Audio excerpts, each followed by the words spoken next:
बिस्मिल्लाहिर्रहमानिर्रहीम। अस्सलाम वालेकुम स्टूडेंट्स, कैसे हैं आप।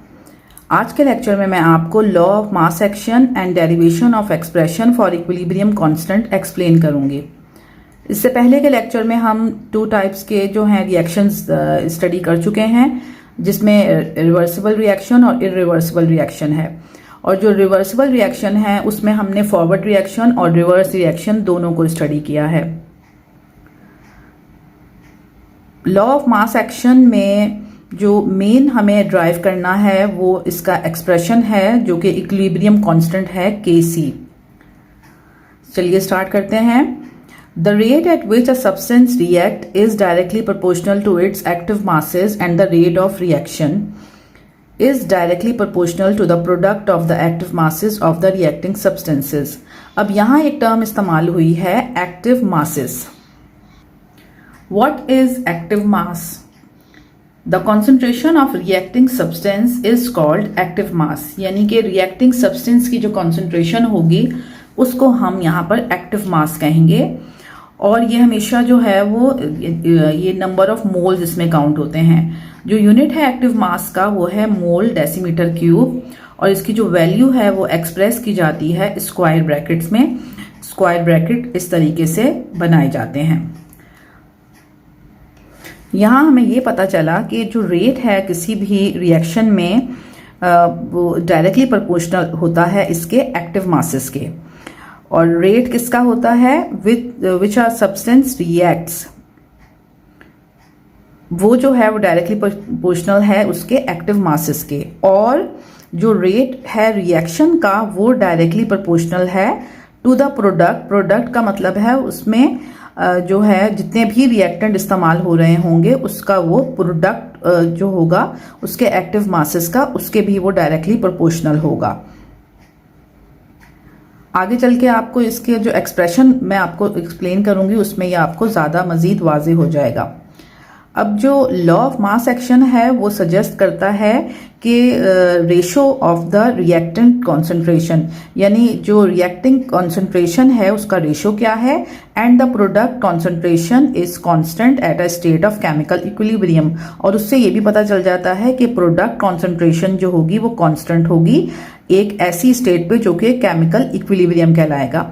इसके लिए हम एक एग्जांपल ले लेते हैं एक रिवर्सिबल रिएक्शन की।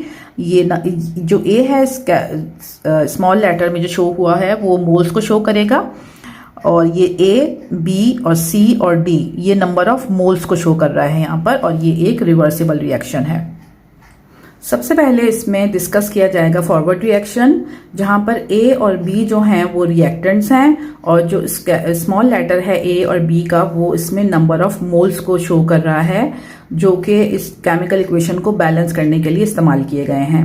रेट ऑफ फॉरवर्ड रिएक्शन जो होगा according to the law of mass action, जैसे हम पढ़ चुके हैं कि वो रेट ऑफ फॉरवर्ड जो रिएक्शन है वो डायरेक्टली प्रोपोर्शनल है to the product of its active masses. ये इनके एक्टिव मासेस कहलाएंगे। तो इसको हम जो है रेट ऑफ फॉरवर्ड रिएक्शन को हम RF से रिप्रेजेंट करेंगे, और जो कांस्टेंट का साइन है वो KF से जो है वो रिप्लेस हो जाएगा, और साथ में इसका ये जो प्रोडक्ट है ये कॉन्सेंट्रेशन का रिएक्टिंग सब्सटेंसेस का आ जाएगा यहाँ पर। KF जो है वो रेट ऑफ कांस्टेंट है फॉर फॉरवर्ड रिएक्शन के। इसके बाद हम जो है वो रिवर्स रिएक्शन की सेम यही जो इक्वेशन हमने ऊपर लिखी है वो सेम रिवर्स रिएक्शन के लिहाज से लिखी जाएंगी, और उसमें भी rate of reverse reaction is directly proportional to the product of molar concentration. ये हैं मोलर कॉन्सेंट्रेशंस, और इनकी ये प्रोडक्ट का मतलब है दोनों जो है वो मल्टीप्लाई हो रहे हैं। और यहाँ पर भी C और जो स्मॉल लेटर C और D है ये नंबर ऑफ मोल्स को शो कर रहे हैं जो कि इस केमिकल इक्वेशन को बैलेंस करने के लिए इस्तेमाल किए गए हैं। डायरेक्टली प्रोपोर्शनल के साइन को हम KR से रिप्लेस कर देंगे, और जो KR है यहाँ पर वो रेट ऑफ कांस्टेंट है रिवर्स रिएक्शन के लिए। अब हम पहले इक्विलिब्रियम स्टेट में हम पढ़ चुके हैं कि ये बैलेंस हो जाता है, जिसमें rate of forward reaction equal हो जाता है रेट ऑफ रिवर्स रिएक्शन के। तो ये दोनों इक्वल हैं, तो इसके लिहाज से इनके ये वाली इक्वेशन, ये जो इक्वेशन नंबर 1 है और ये इक्वेशन नंबर जो 2 बनी है ये हम यहाँ पर पुट कर देंगे, इनकी वैल्यूज जो हैं वो यहाँ पर पुट कर देंगे। और इसके बाद जो है taking constant on left hand side and variables on right hand side we have. अब जितने भी कांस्टेंट है, ये के आर को ये कांस्टेंट है और के एफ भी कांस्टेंट है, इसको एक साइड पे कर देंगे, यहाँ पे लेफ्ट हैंड साइड पे ले आएंगे और बाकी जितने भी वेरिएबल्स हैं सी डी ए बी जो रिएक्टेंट और प्रोडक्ट्स हैं इनको हम जो है वो राइट हैंड साइड पे लिख लेंगे। अब हमें ये पता है कि के एफ और के एफ जो है वो फॉरवर्ड रिएक्शन का कांस्टेंट है, के आर जो है वो रिवर्स रिएक्शन का कांस्टेंट है। इन दोनों को हम के सी से इक्विलिब्रियम कांस्टेंट से रिप्लेस कर देंगे, यानी के एफ और के आर की जो वैल्यू है वो यहाँ पर पुट हो जाएगी। अब हमें इक्वेशन से ये भी पता है कि सी और डी ये दोनों प्रोडक्ट थी और ए और बी जो थे वो रिएक्टिंग सब्सटेंसेस थे। इट मीन्स के सी का जो इसकी जो डेरिवेशन के लिहाज से इसकी जो इक्वेशन बनेगी वो ये बनेगी, K C is equal to product upon reactant, और यहाँ पर के सी जो होगा वो इक्विलिब्रियम कांस्टेंट होगा। इससे हमें ये पता चलता है कि जो लॉ ऑफ मास एक्शन है वो डिस्क्राइब करता है relation between active masses. Active masses कौन कौन से, किस किस के, रिएक्टेंट एंड प्रोडक्ट के, विद रेट ऑफ रिएक्शन से। ये सब कुछ हमें इस लॉ ऑफ मास एक्शन से पता चल जाता है। अब जो रिवर्सिबल रिएक्शन को जो है वो जितने भी रिवर्सिबल रिएक्शन हैं इन्हें इस फॉर्म में, जो इस फॉर्म में हमने ये जो डेरिवेशन ये कंप्लीट की है इसमें लिखा जा सकता है। इसकी एग्जांपल आपको पेज नंबर 7 पर गिवन है। इसमें देखें एग्जांपल दी हुई है, for the reaction of sulphur dioxide and oxygen to form sulphur trioxide बन रहा है यहाँ पे, और इसमें बैलेंस रिवर्सिबल रिएक्शन यहाँ पर आपको गिवन है। ये आ गया सल्फर डाइऑक्साइड और ये ऑक्सीजन और ये sulphur trioxide. Law of mass action के अकॉर्डिंगली एक फॉरवर्ड रिएक्शन का हम रेट लिखते हैं और फिर रिवर्स रिएक्शन के लिहाज से भी वही रेट लिखते हैं। अब यहाँ पर ये आ गया फॉरवर्ड रिएक्शन का कांस्टेंट, यहाँ आ गया रिवर्स रिएक्शन का कांस्टेंट। ये आ गई जो है वो आ गए रिएक्टेंट और ये आ गए प्रोडक्ट। अब इनकी जो वैल्यूज थी वो हम ने जो पहली इक्वेशन जो पहले ड्राइव की है K C is equal to product upon reactant वाली, वो इसमें इनकी वैल्यूज को पुट कर देंगे। जितने भी रिवर्सिबल रिएक्शंस हैं इनको इस फॉर्म में लिखा जा सकता है। ये जो लॉ ऑफ मास एक्शन है ये 1864 में कैटो मैक्सिमिलियन गर्लबर्ग एंड पीटर वेग ने ये जो है वो ने पेश किया था। नेक्स्ट टॉपिक है हमारा equilibrium constant and its unit. Equilibrium constant को हम डिटरमिन करते हैं by observing the concentration of each ingredient, यानी जो भी उसके इंग्रेडिएंट होंगे यानी रिएक्टेंट और प्रोडक्ट होंगे उनकी कॉन्सेंट्रेशन को ऑब्जर्व किया जाता है किसी भी एक सिंगल रिएक्शन के दौरान, जब तक कि वो इक्विलिब्रियम की स्टेज पर ना पहुंच जाए। और जब वो इक्विलिब्रियम की स्टेज पे पहुंचता है तब उसकी जो न्यूमेरिकल वैल्यू होती है उसको कैलकुलेट किया जाता है। You have to figure out the ratio of product to reacting concentration, यानी हम इक्विलिब्रियम कांस्टेंट की जो हमने ये ऊपर जो गिवन है ये K C is equal to product upon reactant, उसका जो है वो हमें रेशियो मालूम करना होता है इसमें।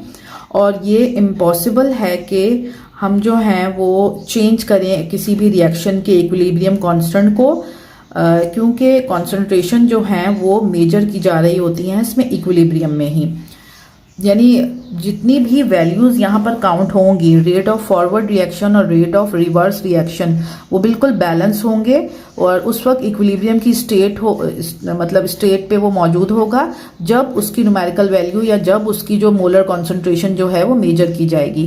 टेम्परेचर सिर्फ एक ऐसा फैक्टर है जो कि इक्विलिब्रियम कांस्टेंट वैल्यू को इफेक्ट करता है। अब हम देखते हैं कि important characteristics of equilibrium constant की एक्सप्रेशन की क्या क्या है। K C only works in equilibrium, यानी के सी ये इक्विलिब्रियम कांस्टेंट जो है हमेशा इक्विलिब्रियम पर ही ये जो है वर्क करता है, यानी इसकी जो वैल्यू होती है वो इक्विलिब्रियम के बैलेंस जब हुआ होता है, दोनों रेट ऑफ फॉरवर्ड रिएक्शन और rate of reverse reaction balance होता है, उसी वक्त ये काम करता है।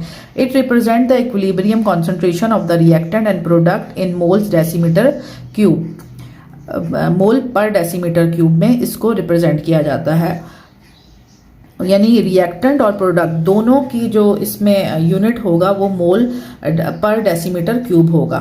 Kc is independent of reactant and product concentration, यानी इसकी जो वैल्यू आएगी वो इंडिपेंडेंट होगी रिएक्टेंट और प्रोडक्ट कॉन्सेंट्रेशन से। Kc जो है यानी इक्विलिब्रियम कांस्टेंट जो है वो टेम्परेचर इसके ऊपर असरअंदाज होता है, यानी उस पर ये इफ़ेक्ट करता है। Kc जो है वो एक बैलेंस केमिकल इक्वेशन कोफिशिएंट है, और किसी भी बैलेंस केमिकल इक्वेशन में किसी भी रिएक्टेंट और प्रोडक्ट की जो कॉन्सेंट्रेशन है वो इसके कोफिशिएंट के इक्वल ही होती है। इक्विलिब्रियम कांस्टेंट को रिप्रेजेंट कर रहा होता है इक्विलिब्रियम की पोजीशन को। अगर इक्विलिब्रियम ये Kc की जो वैल्यू है वो लार्जर देन 1 होगी, यानी 1 से अगर बड़ी होगी, रिएक्शन जो होगा वो फॉरवर्ड होगा। और अगर इसकी वैल्यू Kc की वैल्यू जो हम फाइंड करेंगे न्यूमेरिकली वो अगर लेस देन 1 होगी तो रिएक्शन जो है वो रिवर्स रिएक्शन होगा। इक्विलिब्रियम कांस्टेंट जो है वो रेशो है रिएक्टेंट और प्रोडक्ट का, जो कि यूटिलाइज होते हैं केमिकल बिहेवियर को डिफाइन करने के लिए। इक्विलिब्रियम जब हो जाएगा, सेटअप हो जाएगा, उस वक्त रेट ऑफ फॉरवर्ड रिएक्शन जो है वो इक्वल होगा रेट ऑफ बैकवर्ड रिएक्शन के। जब अगर इक्वल नंबर ऑफ मोल्स हों on both the side, for example यहाँ देखें, यहाँ वन मोल, यहाँ पर भी 1 मोल, तो जो रिएक्टेंट वाली साइड है यहाँ पर भी जो है वो टोटल मिला के 2 मोल्स हैं, और यहाँ पर प्रोडक्ट में भी आप देखें तो यहाँ पर भी 1 और यहाँ पर भी 1, तो यहाँ पर भी, यानी ये बिल्कुल बैलेंस हो रहे हैं दोनों के दोनों जो हैं मोल्स भी। तो इस सिचुएशन में जब इक्वल नंबर ऑफ मोल्स होंगे on both the side of the equation, उसका Kc जो इक्विलिब्रियम कांस्टेंट आएगा उसका कोई भी यूनिट नहीं होगा, क्योंकि जो Kc के एक्सप्रेशन के लिए जो कॉन्सेंट्रेशन यूनिट्स जो इस्तेमाल होंगे वो कैंसिल हो जाएंगे।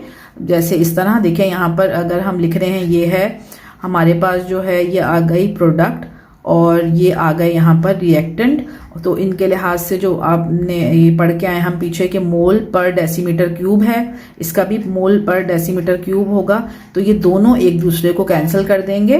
तो इस तरह जब equal number of moles on both the side होंगे तो उस वक्त Kc का यूनिट कोई भी नहीं होगा, यानी नो यूनिट लिखेंगे हम। For reaction when the number of moles of reactant and product are not equal.